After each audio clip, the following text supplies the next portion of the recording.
En la mañana dije, ¿cómo andan? ¿Todo bien? ¿Todo bien así? ¿Cuántos tienen sueño? Todo estaban así. Espero que no sea igual. Nah, mentira. Bueno, para empezar, sí, le voy a mostrar una imagen. No sé si está ahí. Ahí está. Una imagen simple. Y me gustaría que pudiésemos charlar, ¿no? Respecto a esta escena, ¿qué conclusiones quizás pueden sacar, ¿no? Así a simple vista. Conciliador, buena palabra. Bien. ¿Qué más? Amistad, reencuentro, unión, bien, reconciliación, genial. Dijeron todas menos la que... Nada, mentira. Falta interpretación. Nada, mentira. Bueno, me gustaría que pudiésemos ver, ¿no? Acá hay dos personas y una persona al medio, ¿sí? Bien, Oval. Den un premio a Oval, por favor. Nada. Sería, sería el mediador. Saben que esta semana estuve en una clase de sociología y aprendí un concepto bastante interesante que quise traer, que son los aparatos legitimadores. ¿Alguien sabe qué significa esto, más o menos? ¿No? ¿Chino? Bueno, para mí era chino, hoy también sigue siendo un poco chino, pero vamos a intentar resolverlo. Aparatos legitimadores son como mediadores, ¿sí? Son como filtros. Cada uno de nosotros se rodea de estos filtros cuando nacemos, o de mediadores cuando nacemos. Y por ejemplo, nuestros papás sí cumplen la función como mediadores de una realidad, ¿sí? Nos dicen estas cosas se hacen así, asá, asá, y cuando crecemos, ¿cómo no? Alguien nos dice que es de otra forma y decimos, no, no, no, no, esa no es mi realidad, yo lo hago porque mi mamá me dijo que se hacía así, o se hacía asá. Hoy en día los aparatos estos pueden ser también los medios de comunicación. La realidad que nosotros vemos la interpretamos por lo que nos llega, por los medios. Entonces, teniendo esto presente, me gustaría que pudiésemos leer Efesios 2, y hoy vamos a estar hablando de Efesios capítulo 2, versos 6 y 7, ¿sí? Pero solamente vamos a leer el 6, que dice, y en unión con Cristo Jesús, Dios nos resucitó y nos hizo sentar con Él en las regiones celestiales. Acá podemos observar que por medio de un vínculo, por medio de una unión, como dice ahí, con Cristo, nosotros podemos, ahí dice que Dios nos resucitó y nos hizo sentar con Él, podemos experimentar y disfrutar de esta realidad, ¿sí? Que Dios nos da a través de Jesús. Una realidad distinta, una realidad que es sana, que viene en consecuencia, ¿no?, de estar unidos con Él. Por eso el título en esta mañana es Una realidad en Jesús. Y vamos a ver dos aspectos de esta realidad que podemos ver, y la primera es una nueva vida. Podemos experimentar una nueva vida. Dice el texto, nos resucitó, Jesús resucitó y Dios nos resucitó en Él. ¿Qué significa esto, no? Antes de conocer a Jesús, nuestra condición era de muerte, una muerte, ¿no?, espiritual, una condición de pecado, separada, alejada de Dios, pero unidos a Él cambia este panorama. Dios nos brinda una nueva vida, ¿sí?, por medio del Espíritu Santo en nosotros. O sea, hay un pasaje que lo recitamos un montón, ¿no? Las cosas, para los que están en Cristo, las cosas viejas ya pasaron, todo lo que venía trayendo pasó, soy una nueva persona y las cosas nuevas llegan, ¿sí? El vivir de esta manera es un proceso diario, todos los días, y es provocado por el Espíritu Santo.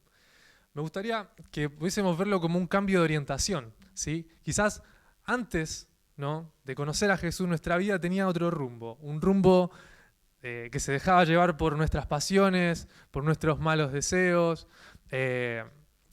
tipo hacíamos la voluntad de la carne, de lo que nos pedía, pero hoy en día el Espíritu Santo entra en nosotros y esta nueva vida nos reorienta, nos lleva hacia otra dirección, hacia Dios, hacia sus actitudes, sus pensamientos, nos lleva hacia sus cosas, hacia su fruto. Y el Espíritu Santo empieza a forjar en nosotros el carácter de Jesús, la persona. ¿Y esto qué significa? Que esta nueva vida es parecernos más a Jesús. parecernos más en nuestro accionar, parecernos más debido a que nos conducimos de otra manera, no hacemos ya la voluntad de nuestra carne, seguimos lo que nos dice el Espíritu, su fruto. Empezamos a accionar desde el amor, desde la compasión, desde la humildad, vivimos con gozo, ¿no? Hay paz en nuestro corazón frente a las aflicciones. Y también tenemos paz porque estamos bien con Dios, estamos reconciliados con Él. La nueva vida que tenemos, unidos a Jesús, es compartir todo lo que Jesús tiene en y con Dios. Y este segundo aspecto de la realidad que vamos a ver es cuando dice el pasaje que nos sentó, ¿no? Este sentar tiene que ver de que, bueno, Jesús está sentado, ¿no? En el trono. Hemos cantado esa canción varias veces, ¿no? Ya el que está sentado. Sí, ¿no? Bueno, ¿qué significa esto? Que Él está sentado ya que Él llevó a cabo su obra en la cruz. Y debido a esa obra, Él alcanza una victoria, ¿sí? Esta victoria a nosotros es como que compra nuestra vida debido a su sacrificio. Gracias a Él y unidos a Él y a través también de Él nosotros podemos disfrutar de esa victoria. Y saben que esto yo también lo tomaba como una invitación a confiar, a descansar a pesar de, ¿no? A pesar de las circunstancias que estamos viviendo, a pesar de las crisis, a pesar de la incertidumbre, de lo que puede llegar a pasar o lo que no, a pesar de los problemas, esto no termina acá, ¿no? O sea, nosotros tenemos una esperanza, esta esperanza de que en algún momento nos vamos a reencontrar con Él. Y así también, como veo que esta invitación es a confiar, la veo también a sentarnos con Él. O sea, estamos viviendo en un tiempo en donde todos corremos, en donde todos estamos como inquietos, afligidos, no tenemos tiempo para sentarnos a descansar, a reflexionar, a dejar las preocupaciones a un lado.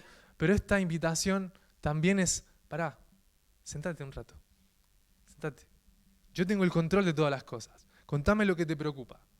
Contame aquello que quizás te aflige, que te inquieta. A mí no se me escapa nada de las manos. Y veo como que estas afirmaciones son las que nos va diciendo Dios y nos invita a poder sentarnos con Él y confiar de que Él ya alcanzó la victoria. Esta invitación al descanso también nos hace ser conscientes de que Él fue y es suficiente. ¿Y por qué? Por el lema que tenemos de mes, por gracia. O sea, Él es y fue suficiente por gracia, para que nosotros podamos disfrutar de esta nueva vida todos los días. Entonces, ¿se acuerdan de la foto del principio que salía una persona al medio? Bueno, me gustaría que pudiésemos ver de esa persona que está ahí, la blanquita, como la realidad y Jesús como mediando, y que nosotros tenemos ese acceso a disfrutar de esta nueva vida todos los días. Y también de que la victoria Jesús ya la alcanzó y nos invita a descansar y a sentarnos con Él. Así que bueno, ahora viene otra expositora, así que le pido que puedan dar un fuerte aplauso a Aus.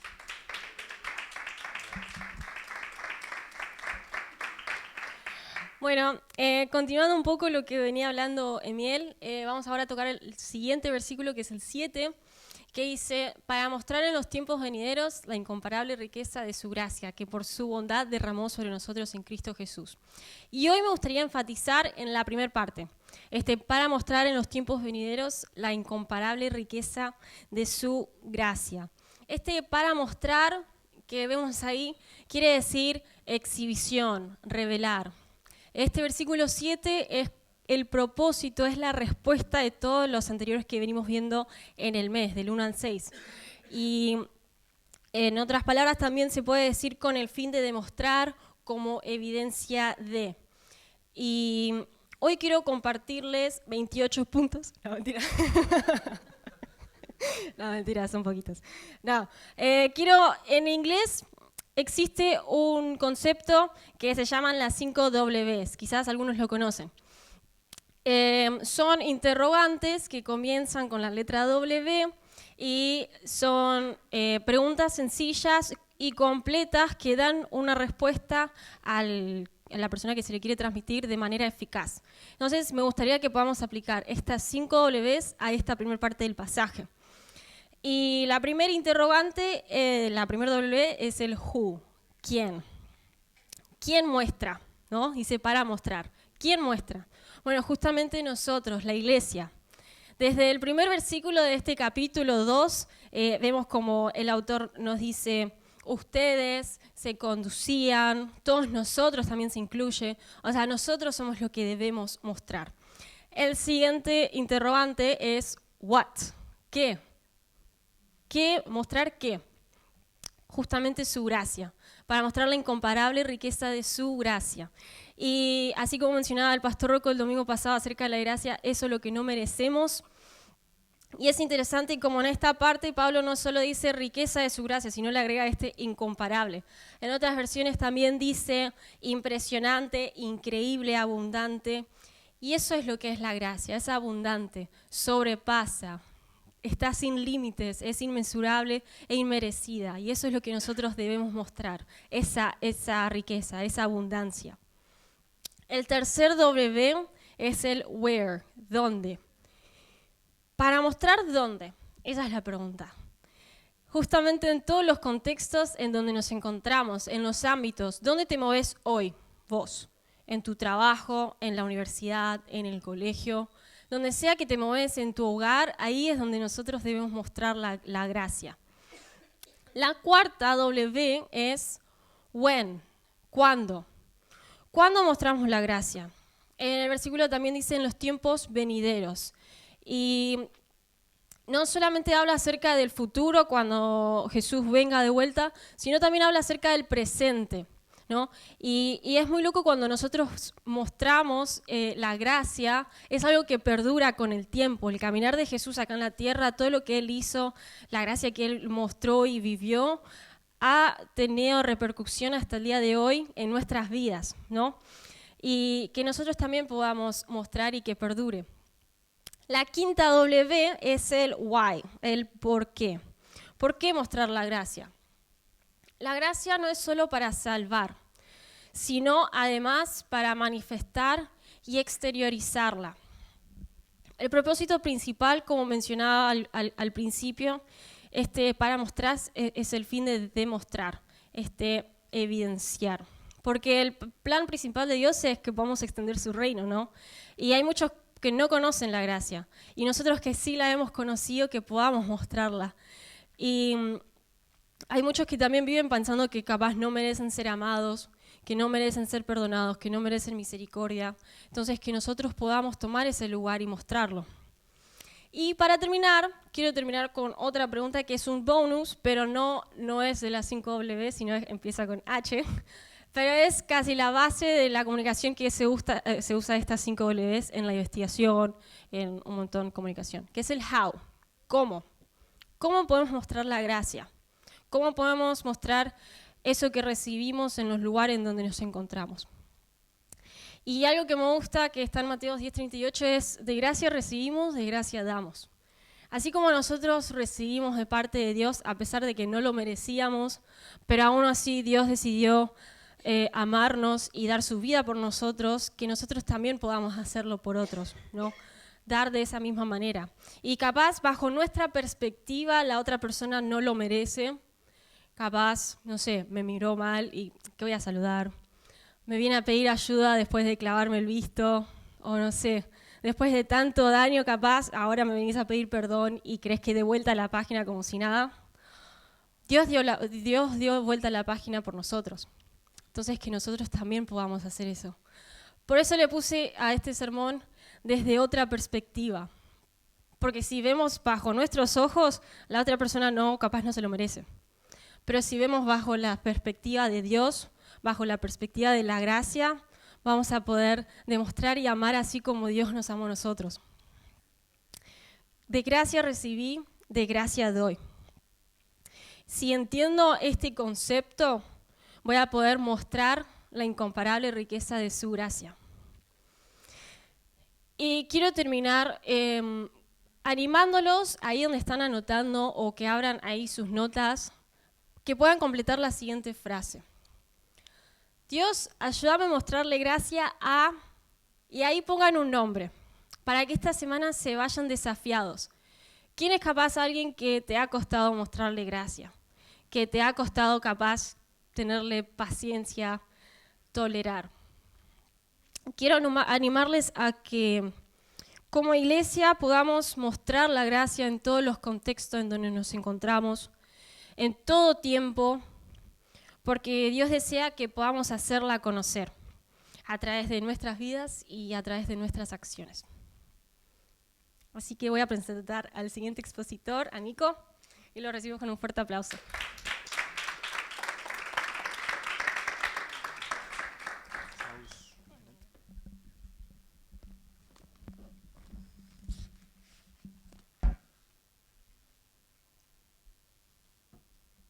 Qué divertido está esto, ¿no? De diferentes expositores, que está buena, ¿no? La dinámica, escuchar diferentes voces. No sé, me parece divertido. Si podríamos visualizar este pasaje de Efesios 2, versos 6 y 7, veamos lo que dice para repasar el verso 6, pero dice, en unión con Cristo Jesús, Dios nos resucitó, y el resto del pasaje, ¿no? Pero si nosotros nos preguntáramos, ¿cuál fue el propósito que Dios tuvo al unirnos a Cristo? Lo que dice el versículo 6. ¿Cuál fue el propósito? ¿Por qué lo hizo? Agus se nos compartió una parte, pero la respuesta también la podemos encontrar en el versículo siguiente, en el 7. Dice, bueno, mostrar en los tiempos venideros la incomparable riqueza de su gracia. Y en esta frase dice que por su bondad derramó sobre nosotros en Cristo Jesús. Vamos a detenernos en esta última frase. Y si podríamos dar otra respuesta a lo que Agus ya nos venía mencionando, es que el propósito que Dios tuvo al unirnos a Cristo fue revelar su bondad. Revelar su bondad. La bondad es un atributo de Dios, es decir, un atributo, nos referimos a una característica de su ser, es su esencia, la bondad, es su carácter. También este aspecto de Dios como atributo, también lo podemos ver en la creación. No sé si hay alguno acá que le guste biología, anatomía, las ciencias naturales, pero... yo me acuerdo en la facu cuando estudié anatomía, lo que fue eso. Estudiar el cuerpo humano, las inervaciones, los nervios que va en cada músculo, los detalles del físico, la sangre. Yo cuando entré a esa materia dije, esta materia va a ser... Y bueno, la tuve que recursar. Después la aprobé, gracias a Dios, ya la siguiente cursada... Ya me preparé de entrada, empecé a estudiar a full y la aprobé, gracias a Dios. Pero al principio como que hubo un cierto rechazo, como que, esta materia lo que es. Pero cuando me puse a estudiar más en profundidad, más evidente es la bondad de Dios. El principio es que cuanto más estudiamos los detalles de la creación, la biología, las ciencias naturales, el cuerpo humano, los animales, es evidente el dedo de Dios. La bondad que Él tiene en la creación. Y el propósito, volviendo al texto, el propósito de Dios al unirnos a Cristo está más allá de nosotros como personas. El propósito que Él tuvo fue el de darse a conocer, el de revelarse para ser glorificado. Y por esta causa Él demuestra su gracia. Por esta causa Él demuestra su bondad como un indicio de que Él es bondadoso, como una evidencia a todo el mundo de su existencia. La gracia de Dios al perdonarnos, unirnos a Cristo, nos da un indicador y una conclusión, que Él es bueno. Él es bueno. En segundo lugar, otro propósito por el cual Dios nos unió a Cristo fue el de demostrar su benignidad para con nosotros. El texto de Efesios 2:7 dice que por su bondad derramó sobre nosotros en Cristo Jesús. Es decir, que el pasaje no solamente expresa la idea de Dios como bondadoso, sino que también nos da un sentido de benignidad. Es decir, que hay personas que son los receptores de dicha bondad. Entonces acá vemos en este pasaje combinado la bondad de Dios junto con la benignidad que Él tiene hacia nosotros. No solamente para resaltar a Dios y ser glorificado, sino para que esa bondad se despliegue hacia aquellos que están unidos a Cristo, hacia la iglesia, hacia nosotros. Otra manera de explicar esto es con una breve historia. Y es que una vez había un rey que coleccionaba joyas, coleccionaba tesoros antiguos. Y un día la gente estaba asombrada de las cosas que tenía. Y un día se le acercaron al rey y le preguntaron, ¿dónde están tus tesoros más preciados? Para sorpresa, el rey lo que hizo fue llamar a sus 2 hijos. Y adelante de todos dijo, he aquí mis tesoros más preciados. Creo que también, tal vez los padres que están aquí, tal vez puedan decir lo mismo de sus hijos. Pero de la misma manera, cuando estamos unidos a Cristo, somos como aquellos tesoros que evidencian la benignidad de Dios. Evidencian la benignidad de Dios ante el mundo y también por la eternidad. Para siempre Dios refleja su bondad para los que han sido unidos a Cristo. Y para ir finalizando, mientras meditaba en este pasaje de Efesios 2, 6 y 7, que es tan evidente la bondad de Dios, también me ponía a reflexionar, ¿qué pasa con aquellos días de aflicción, de angustia, de adversidad?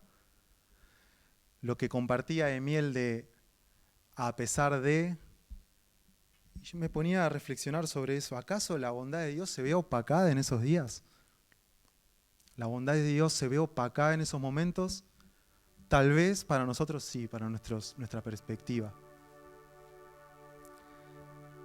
Pero la realidad puede cambiar. Pero Dios no cambia.